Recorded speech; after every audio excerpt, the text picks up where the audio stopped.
Imagine two particles, separated by light years, yet somehow instantly connected.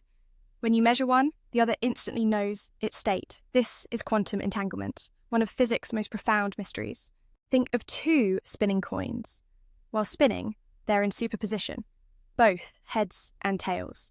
But if they're entangled, when one coin falls showing heads, the other instantly shows tails, no matter how far apart they are. Einstein called this spooky action at a distance.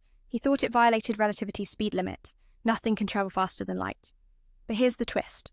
While the correlation is instant, you can't send information faster than light. In the 1960s, physicist John Bell proved mathematically that quantum predictions differ from any local hidden variable theory.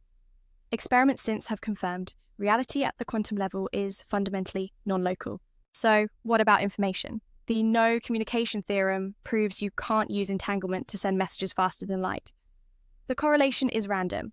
You can't control what you'll measure, so you can't encode information. And causality?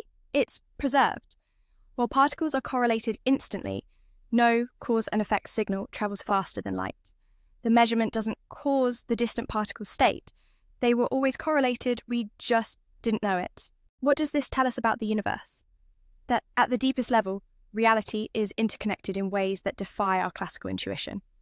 Particles aren't separate entities, but parts of a quantum whole, connected across space in a way we're just beginning to understand. Quantum entanglement reveals a universe more mysterious, more interconnected than we imagined.